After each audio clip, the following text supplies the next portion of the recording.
Our today's topic is board meeting. In this video, I will let you know about the various rules and regulations that is related to the board meeting. As we all know that why we conduct board meeting, because in a company there are various decisions which is required to be taken by the directors with respect to various matters. So in simple way we can say that we generally conduct a board meeting for taking all those decisions and for setting up the policies and to solve any problem that is the company facing, and for evaluating the plan. So in a simple way we can say that we generally conduct the board meeting for solving the various matters that is related to the company. So through this video you will learn about the basic rules and regulations that is related to the board meeting. It includes notices, quorum, frequency of the board meeting, and what are the businesses that we can't transact through video conferencing and all. So let's begin this topic and deal with it.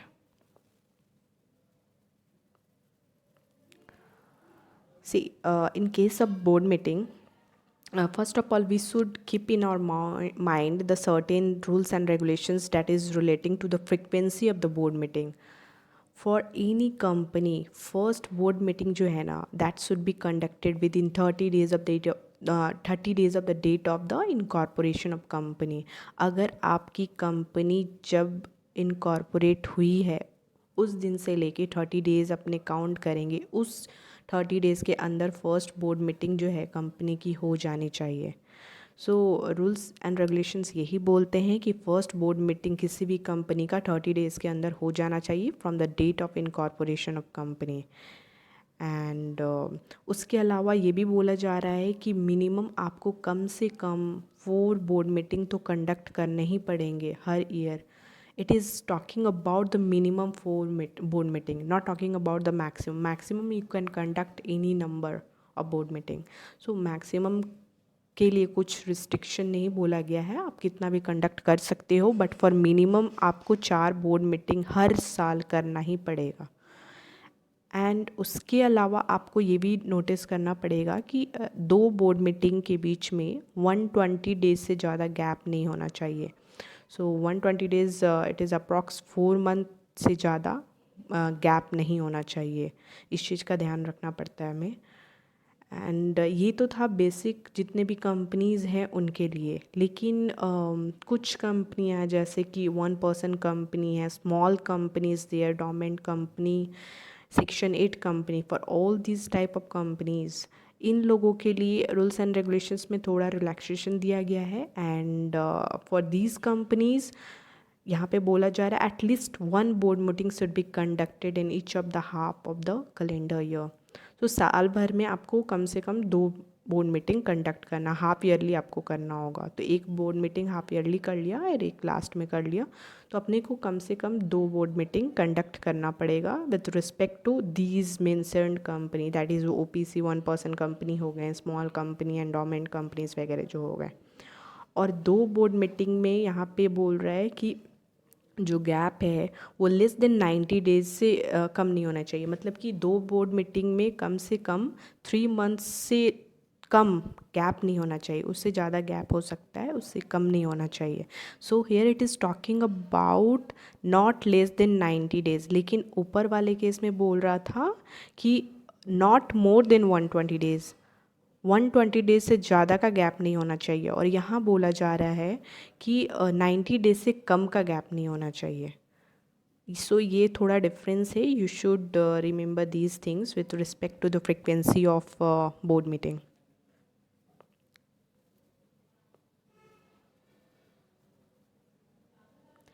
Now, regarding the notices, what are the things that is given in section 173 में आपके notice से related भी बहुत कुछ बोला गया है. सी अगर आप बोर्ड मीटिंग कंडक्ट कर रहे हो तो आपको नोटिस देना पड़ेगा. एंड वो नोटिस जो है एटलीस्ट 7 डेज़ इन एडवांस देना पड़ेगा. अगर आपका आज मीटिंग होने वाला है तो कम से कम 7 दिन पहले ये company have to send the notice for such board meeting. And अब वो नोटिस आप किसी भी थ्रू दे सकते हो, बाय हैंड डिलीवरी दे सकते हो, by post, bye courier, bye electronic mode, किसी भी मोड के थ्रू दे सकते हो। ये मोड बोला गया है, इनके थ्रू आप दे सकते हो। बट सपोज़ दैट आपने नोटिस दिया है स्पीड पोस्ट, रजिस्टर्ड पोस्ट या कुरियर के थ्रू, तो आपको 2 दिन और एडवांस में लेके चलना पड़ेगा। आपको नोटिस 7 डेज़ के अलावा और 2 दिन पहले भेजना होगा, ताकि 2 दिन, क्योंकि यहाँ पे बोला हुआ है रूल्स एंड रेगुलेशंस में कि 2 एडिशनल डे आपको ऐड करना होगा अगर आप नोटिस सेंड कर रहे हो थ्रू स्पीड पोस्ट या रजिस्टर्ड पोस्ट या कुरियर के थ्रू। अपार्ट फ्रॉम दिस, क्या आप 7, यहाँ पे तो 7 डेज़ इन एडवांस बोल रहा है, क्या उसके कम में भी नोटिस भेज सकते हो कि नहीं? So yes, there is also rules and regulations regarding the shorter notices given in board meeting cases, and it is talking about, yes, shorter notice is allowed but subject to certain conditions.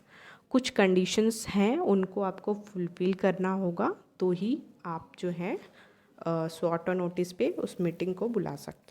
Conditions यहाँ पे जो बोले गए हैं, ये बोले गए हैं कि अगर सपोज दैट आपके कंपनी में इंडिपेंडेंट डायरेक्टर का रिक्वायरमेंट है, if your company is required to appoint any independent director, तो जो वो बोर्ड मीटिंग होगा उसमें कम से कम एक इंडिपेंडेंट डायरेक्टर का प्रेजेंट होना बहुत ही कंपलसरी है। और सपोज दैट किसी भी रीज़न की वजह से independent director is not present in that board meeting, then in that case क्या होगा कि जो भी डिसीजंस लिया गया है उस मीटिंग में उसको सर्कुलेट करना पड़ेगा जितने भी डायरेक्टर्स हैं सबको, एंड फाइनल जो भी होगा that will be ratify by one of the independent director. एक इंडिपेंडेंट डायरेक्टर के थ्रू उसको रेटिफाई, उस डिसीजन को रेटिफाई कराना कंपलसरी है, तभी जाके वो वैलिड माना जाएगा। So in this is required in case of such company where independent director is compulsory to appoint. But उन कंपनियों का क्या जिस कंपनी में इंडिपेंडेंट डायरेक्टर का रिक्वायरमेंट ही नहीं था, वहाँ पे इंडिपेंडेंट डायरेक्टर है ही नहीं, तो उस कंपनी के केस में ये बोला गया है कि जो डिसीजन जो भी लिया जाएगा उसको फाइनल तभी माना जाएगा जब वो रेटिफाई होगा by majority of the director of the company. Majority of the director को उसको फाइनल करना पड़ेगा, that should be ratified by the majority of the director. So यही आपके कंडीशंस है कि yes you can call board meeting on shorter notice subject to these 2 conditions. Let's move to the third provisions, that is provisions mainly related to the quorum of the board meeting. See,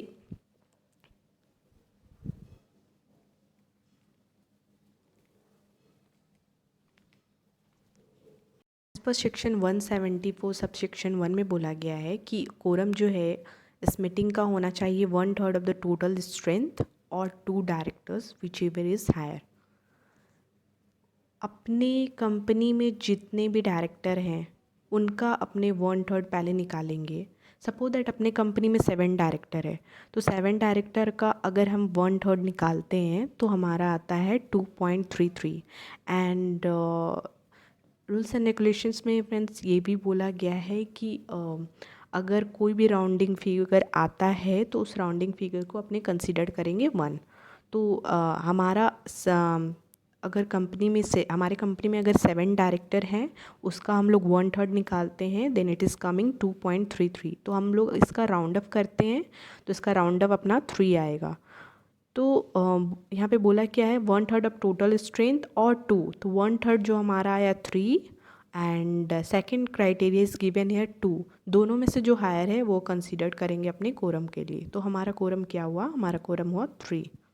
ये basic चीज़ बोला गया है हमारे board meeting में quorum को देखने के लिए। उसके अलावा ये भी बोला गया है कि सपोज़ दैट आपकी उस मीटिंग में इंटरेस्टेड डायरेक्टर भी प्रेजेंट थे, तो इंटरेस्टेड डायरेक्टर अगर उस मीटिंग में प्रेजेंट है तो आपको और क्या देखना पड़ेगा उस मैटर में। रूल्स एंड रेगुलेशंस में ये बोला गया है कि if in case interested director आपके कंपनी में उस मीटिंग में प्रेजेंट है, then in that case their number should equal to or more than 2/3 of total strength, वो अपने को क्राइटेरिया देखना पड़ेगा।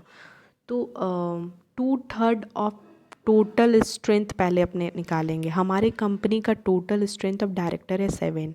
अगर हम लोग उसका 2/3 निकालते हैं then it is coming 4.66 and अपने उसे राउंड ऑफ करेंगे देन इट विल बिकम 5। तो हमारा 2/3 कितना आ रहा है? 2/3 आ रहा है 5। तो इस मैटर में ये बोला गया है कि अगर हमारे कंपनी में इंटरेस्टेड डायरेक्टर जो है एक्सीड करते हैं या फिर इक्वल टू बी अगर है 2/3 ऑफ टोटल स्ट्रेंथ, तो हमारे कंपनी में 7 डायरेक्टर्स थे, 7 डायरेक्टर्स में 2/3 हमारा आ जा रहा है 5। तो 5 को छोड़ के और जितने भी रिमेनिंग डायरेक्टर हैं ना उनको हम लोग कोरम मानेंगे। अपार्ट फ्रॉम इंटरेस्टेड डायरेक्टर को छोड़ दिए तो हमारे कंपनी में 7 डायरेक्टर थे जिसमें कि 5 हमारे इंटरेस्टेड डायरेक्टर ही निकल गए। तो 5 हमारे इंटरेस्टेड डायरेक्टर हैं उनको छोड़ देंगे। रिमेनिंग हमारे कंपनी में कितने बचे जो नॉन इंटरेस्टेड है? तो रिमेनिंग हमारे कंपनी में 2 ही डायरेक्टर ऐसे बचे जो नॉन इंटरेस्टेड है। उस नंबर को अपने कंसिडर करेंगे कोरम। इस केस में तो अपने 2 कंसीडर कर लिए, लेकिन अदरवाइज रूल्स एंड रेगुलेशंस में it is also given that कि किसी भी केस में जो है मिनिमम कम से कम 2 तो आपको होना ही चाहिए कोरम। तो इस क्राइटेरिया में भी हम अपने देखेंगे कि अगर मान लेते हैं ये जो नॉन इंटरेस्टेड डायरेक्टर का जो क्वांटिटी है अगर 3 आता तो अपने 3 क्राइटेरिया लेते और उसको मानते कोरम। बट इस केस में हमारा 2 आ रहा है तो 2 हम लोग कोरम मानेंगे, क्योंकि कम से कम अपने को 2 तो रखना ही है, 2 से कम नहीं होना चाहिए किसी भी केस में कोरम का। सो इंटरेस्टेड डायरेक्टर अगर आपकी कंपनी में है in board meeting then you have to also calculate this criteria regarding 2/3 से ज़्यादा है कि नहीं है, वो सब क्राइटेरिया अपने को चेक करना पड़ेगा। But this is not applicable for 1 person company. Section 174 is not applicable for 1 person company, क्योंकि उसमें तो एक ही डायरेक्टर होंगे ना। तो एक डायरेक्टर जब होंगे तो ये सेक्शन कैसे, कोरम का क्राइटेरिया आएगा ही कैसे? So it is not applicable. And ये जो इंटरेस्टेड डायरेक्टर का क्राइटेरिया है that will be also not applicable for the private company.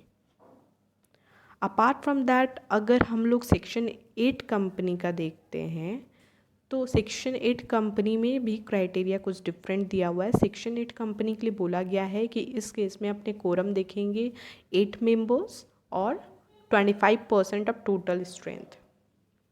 जितना भी हमारे कंपनी का डायरेक्टर का स्ट्रेंथ है उसका 25% निकालेंगे, या फिर 8 डायरेक्टर उनमें से विच एवर इज़ लेस होगा उसको अपने कोरम मारेंगे। लेकिन कम से कम इसमें भी बोल रहा है सब्जेक्ट टू मिनिमम 2 डायरेक्टर। 2 से कम तो आपका किसी भी केस में कोरम होना ही नहीं चाहिए।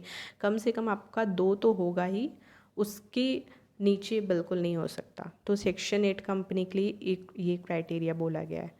एंड सपोज दैट अगर आपकी कंपनी में मीटिंग में कोरम प्रेजेंट नहीं हो पाते हैं, जितना कोरम होना चाहिए quorum is not present in that meeting, then what will happen?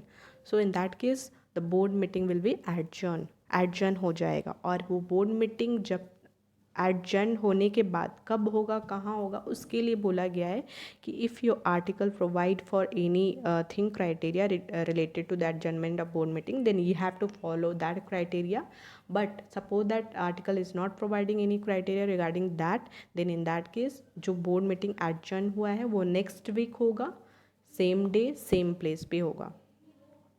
Same day and same place यहाँ पे क्राइटेरिया देखा गया। बट हाँ we have to also see regarding the national holiday नहीं होना चाहिए। Next week same day same time same place पे होगा, बट ये भी अपने को ध्यान रखना है कि नेशनल हॉलीडे नहीं होना चाहिए। नेशनल हॉलीडे अगर होता है तो सक्सीडिंग डे होगा, same place same time. So it will automatically जो है ना वो एडजर्न हो जाएगा।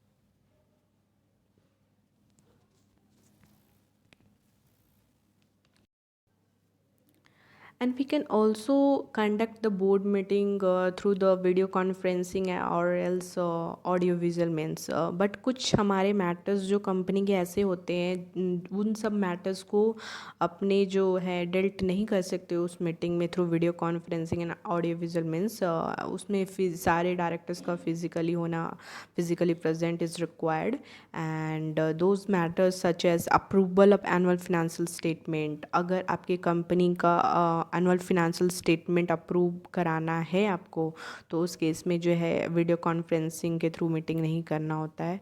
एंड अपार्ट फ्रॉम दैट, अगर बोर्ड रिपोर्ट्स आपको फाइनलाइज एंड अप्रूव कराना है, प्रोस्पेक्टस अप्रूव कराना है, एंड वेरियस अदर मैटर्स जैसे कि अमलगमेशन से related, merger, demerger, acquisition, take over, ये सब मैटर्स से रिलेटेड अगर कोई डिस्कशन हो रहे हैं हमारे मीटिंग्स में, तो उसमें जो है ना, these matters are these matters are very very important for any company. So these matters should be decided by all the directors by personally present in that meeting. So due to that reason, it is given law, it is given in rules and regulations that these are the specified matter which can't be dealt at the meeting that is held through the video conferencing or audio visual means. So these are the things that you should keep in mind regarding conducting of the board meeting. Friends, thank you so much. I hope you like this video, and if you like this video, then please like, share and subscribe my video. Thank you.